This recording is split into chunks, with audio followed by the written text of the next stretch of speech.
Retour donc sur l'actualité. Dépôt de gerbes et retraite au flambeau sont les principales activités inscrites aujourd'hui au programme de la Journée nationale d'hommage aux martyrs de l'insurrection populaire de fin octobre 2014. La cérémonie nationale aura lieu demain. Place mémoriale aux héros nationaux. En attendant, les familles des victimes espèrent que le gouvernement de la transition respectera les engagements pris. Souhait répété par les familles de Gaston Karambiri et Fabrice Oba que Sirpaïte et Eleonore Ouedraogo a rencontré.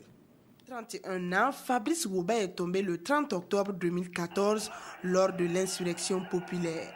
Sorti manifester contre la modification de l'article 37, le jeune Gourmatché et ses amis se sont retrouvés face aux forces de l'ordre. On voulait atteindre l'Assemblée, on n'a pas pu.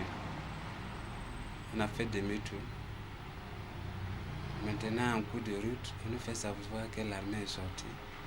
On est parti se cacher. Au retour, en sortant, voici une deuxième équipe qui était là. Arrivé à notre niveau, ils ont commencé à tirer comme ça sur moi.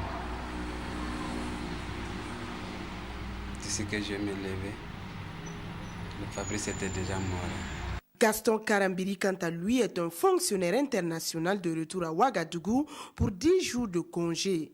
C'est sur le chemin d'une pharmacie qu'il trouve la mort. Il s'est réveillé avec un petit rhume.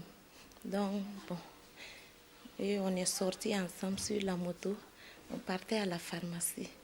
Et avant d'arriver au niveau du goudron, on a vu que les gens revenaient de la ville.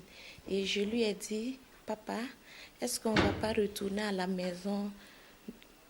Et puis après, on va ressortir. Il m'a dit, comme toi tu as peur, tu m'attends ici, je reviens.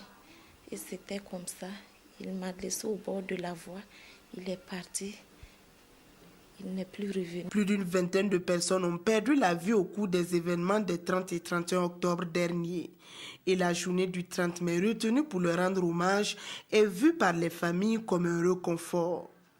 Une journée d'hommage aux martyrs permettra à toute une nation de manifester sa reconnaissance à l'endroit de ces personnes-là qui sont tombées sur le champ de bataille en voulant réclamer de la liberté et de la justice et l'équité. Au-delà de cet hommage, les familles attendent des autorités de la transition la concrétisation des promesses. Le gouvernement n'a qu'à prendre une suivi pour eux, pour ces derniers, et ceux donc qui ont laissé des familles, n'ont qu'à avoir une suivi propre.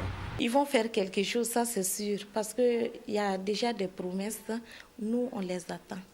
On les donne tout le temps qu'il faut, on les attend. Les familles nourrissent aussi l'espoir que plus rien de tel ne se reproduise au Burkina Faso, que plus aucun fils de ce pays ne perde la vie à cause de politiciens assoiffés de pouvoir qui font fi de la volonté du peuple.